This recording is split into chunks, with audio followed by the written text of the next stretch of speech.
ایک بادشاہ نے اصلی اور نقلی ہیروں کی پہچان کو موت اور زندگی کا کھیل بنا دیا۔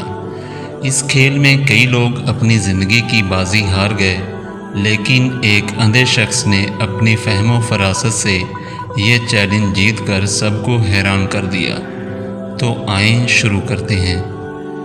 ایک بادشاہ نے کانچ کے ہیرے اور اصلی ہیرے ایک تھیلی میں ڈال کر اعلان کیا کہ ہے کوئی ایسا شخص جو کانچ اور اصلی ہیرے الگ کر سکے۔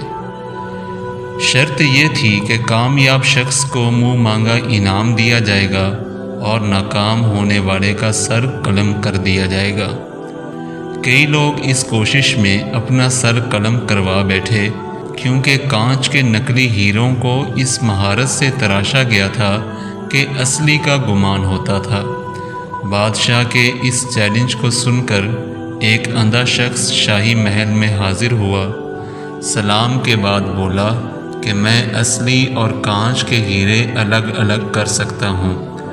بادشاہ نے اس کا مذاق اڑایا کہ جب آنکھوں والے شخص ناکام ہو گئے ہیں تو تم اندھے ہو کر کیسے یہ کام کرو گے؟ بالآخر بادشاہ نے انعام اور ناکامی کی صورت میں سر قلم کرنے کی شرط بھی اسے بتا دی۔ اندھا ہر شرط ماننے کو تیار ہو گیا۔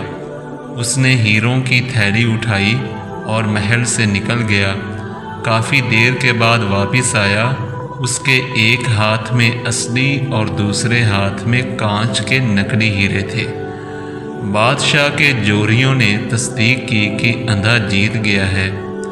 بادشاہ بہت حیران ہوا۔ اس کی حیرت کی انتہا نہ رہی کہ ایک جو کام آنکھوں والے نہ کر سکے، وہ کام ایک نبینا کیسے کر گیا۔ بادشاہ نے اندھے سے پوچھا کہ اس نے اصلی اور نقلی ہیروں کی پہچان کیسے کی۔ اندھے نے جواب دیا کہ یہ تو بہت آسان ہے۔ میں نے ہیروں کی تھیلی کڑی دھوپ میں رکھ دی، پھر جو تپش سے گرم ہو گئے وہ نقلی تھے، اور جو گرمی برداشت کر گئے اور ٹھنڈے رہے وہ اصلی تھے۔ بادشاہ نے اندھے کے علم کی تعریف کی اور اسے انعام و اکرام سے نوازا۔